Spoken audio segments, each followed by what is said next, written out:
I would say out of all the things that I'm expert in, I think the number one thing is in fatigue. That's definitely a certification that you can't get from any university. You have to get it from the School of Hard Knocks. But I personally have been so tired for so many years and then overcame that fatigue and then helped tens of thousands of people. So I'm going to tell you right now, I am going to show you how to get your energy back. I was doing all the wrong things. I was trying to take all these pills and vitamins, but there was something else underneath my fatigue that I was missing.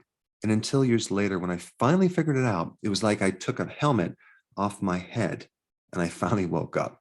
So let's talk about the 7 reasons why you're tired. The first reason is adrenal fatigue. You have too much cortisol. What's interesting about cortisol, it's a stress hormone that adapts your body to stress. And under stress, your body switches to running on glucose. Despite what your diet is, if you have too much stress, your body's going to basically run on glucose. This is why there's another name for cortisol, glucocorticoid. Okay, it's a glucocorticoid. It's a glucose type hormone meant for short term energy. It's supposed to give you energy, but it ends up making you tired because it's going to mobilize a lot of glucose that's stored in your liver. And it's also going to make glucose out of protein and fat. That's called gluconeogenesis. So here you are having all this glucose flowing through your bloodstream, and then your blood sugar is going to increase, and then insulin's going to come in there and push it down. So when you go through chronic stress, that's when things start to go downhill, and all that glucose will just make you thoroughly exhausted. All right, so the more stress you have, the more your body runs on sugar. Now, there's a little gland in the brain called amygdala, and it's very similar to the adrenal glands on top of the kidney, but it works on your brain. In other words, it addresses a certain type of stress in your brain. And that specific stress is a fear type stress. It's a fear response. So amygdala has everything to do with different shades of fear, whether it's a very high level fear, like you're shy, to a major panic attack, or you're terrified, or right in the middle, you have anxiety or you have worry. All those are fear states. And so anytime you have a fear state, the amygdala is involved, and it's going to affect a lot of different biological processes, like your ability to sleep, like your ability to get into a calm state. And anything that's related to fear is going to get you to avoid that fear. You probably heard of the saying, you must face your fears, right? Well, when you face your fears, they no longer are fears, because fear is about avoiding something. And as soon as you don't avoid it and you face it, you don't have it anymore. But the best remedies for an adrenal stress situation or an overactive amygdala would be to take vitamin B1, okay? Good amounts of B1 in the form of nutritional yeast. That is going to make you feel very calm. Now, some other things you can do is take ashwagandha. I have some more information on that in a link down below. But ashwagandha is an adaptogen. It increases your tolerance to stress. There's many other herbs that are adaptogens, but ashwagandha is one of the top herbs.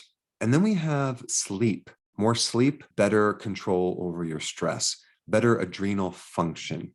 And I will get to sleep in a second. But the last thing I want to mention is physical work. That's a very great therapy for stress. Like any physical work that you can start doing, it will really help you release that stress. Now, exercise is okay, but physical work is a lot better, because physical work and also exercise helps to deplete that stress energy that tends to build up that prevents you from sleeping. All right, number 2, sleep, okay? Poor sleep will make you tired. And many times you can't sleep because you have high cortisol, because you're stressed, especially if it's between 12 midnight and 2 o'clock in the middle of the night. That is when you're supposed to have the lowest amount of cortisol. But if your adrenals are overactive, that's the time that you're most awake. And I had a problem with that for years until I figured things out. Now, one thing about sleep, there's a sleep hormone called melatonin. I recently did a very interesting video on melatonin, because there's 2 types of melatonin. There is one type that's in your bloodstream and in the pineal gland, But there's another type of melatonin that is in all of your cells. It's deep in the cells. It's called a subcellular melatonin. And the way that you increase that melatonin is through infrared. Did you realize that over 50% of the sun rays are infrared? So that infrared is actually increasing melatonin in all of your body's cells, which will greatly help your sleep. But another purpose of melatonin is to act as a powerful antioxidant, even more powerful than glutathione in your liver. And so melatonin is really important in countering all the stress that we experience and preventing a lot of oxidative damage and free radical damage. And so if you can get out in the sun, definitely do that for a good period of time. But if it's winter and you can't do that, you can also get infrared from a fireplace or a campfire or some candles or red light therapy. But the sensation of infrared is like the heat that you feel from the sun or from a fire or from a light, like incandescent light. I'm not talking about the artificial lights that they have now, like from your computer and your cell phone, which will all counter the infrared wavelength and deplete your melatonin. So that's probably one of the reasons why people have a hard time sleeping is they're sitting in front of the computer all day long and they can't seem to recharge the melatonin. Now, the other thing I'm going to recommend for sleep, which is a really great protocol, which I use on my body, is I take 4 of my sleep aid, okay, right before bed, about 20 minutes, and 3 of my D3 and K2. That seems to work very effectively to get into a really nice deep delta wave sleep. And it's allowed me to get like even up to 9 hours of sleep. So I will use that when I need to sleep a little bit longer. But presently, my sleep cycles are in pretty good shape. Vitamin D3 helps to reset the sleep centers. It's great for jet lag, and it's very, very important in sleep cycles. And so taking vitamin D right before you go to bed is actually going to help you sleep. It's not going to wake you up. All right, number 3, post-viral syndrome, okay?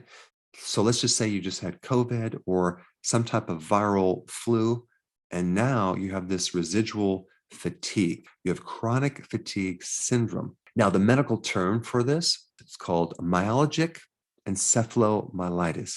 Now, what does that mean? That's a fancy term for you have a combination of muscle pain and inflammation and soreness with inflammation of your brain causing cognitive deficits as well as fatigue. Now, that medical condition mimics the symptoms of a B1 deficiency as well as a B3 deficiency. So really what I think is going on is you have this inflammatory immune response, and it's creating massive oxidation, massive free radical damage. And you're going into this infection with an already empty bucket of B vitamins. And the residual fatigue that you have from this infection is really a vitamin deficiency. That's what it is. Primarily vitamin B1, but also the other B vitamins, as well as other nutrients as well.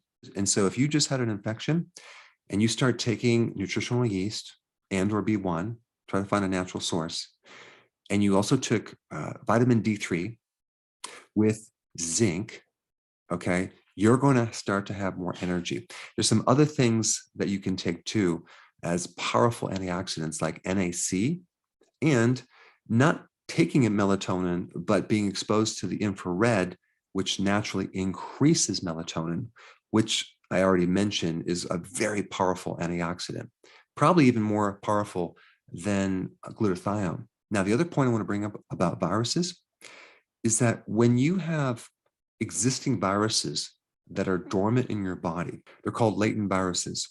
Okay. So you had an infection, let's say in high school, like Epstein-Barr virus, and then 20 years later, it comes out of remission.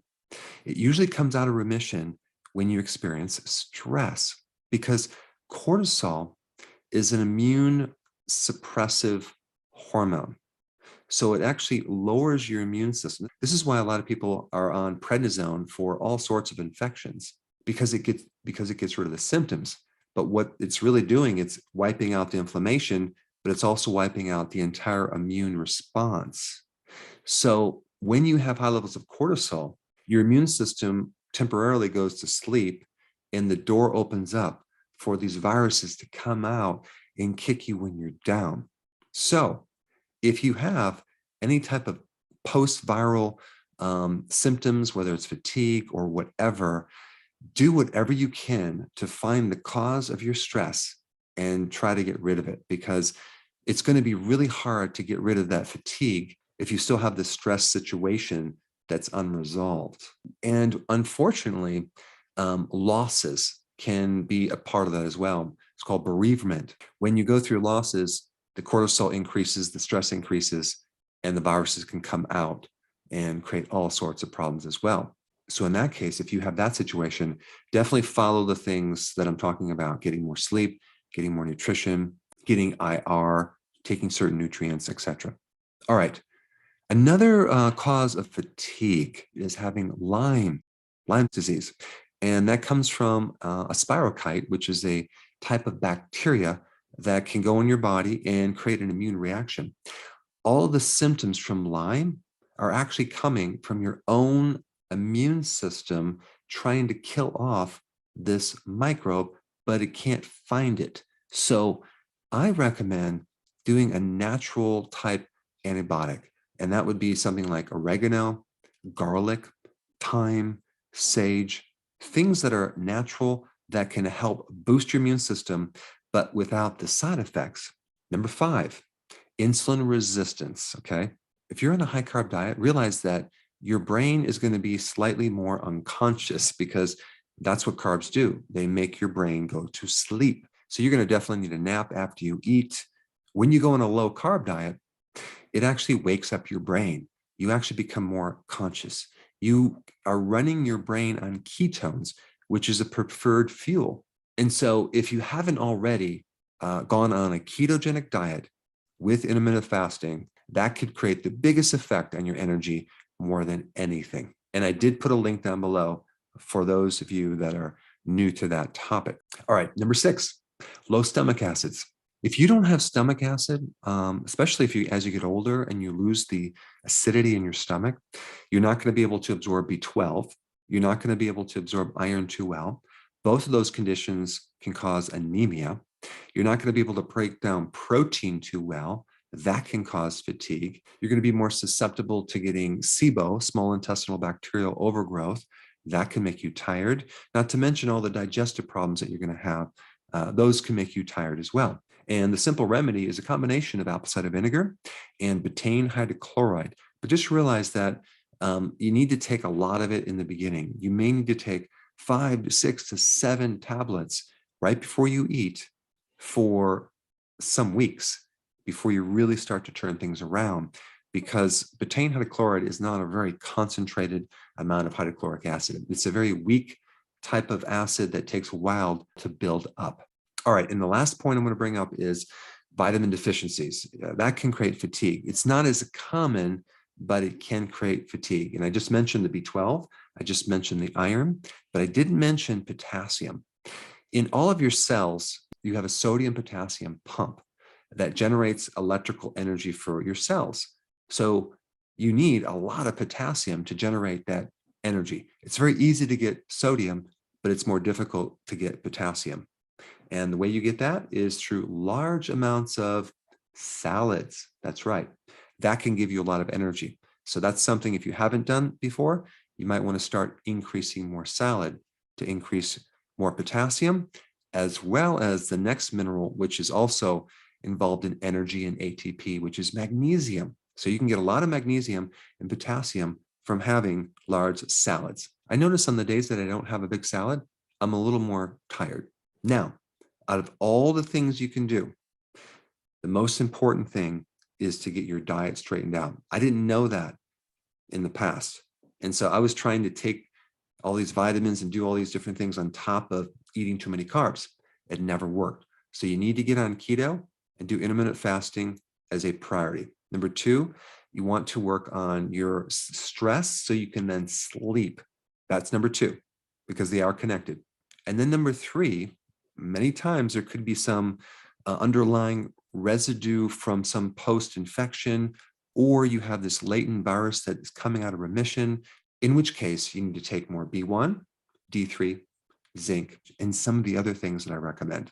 All right, if you have not seen my video on melatonin, very important video, check it out right here.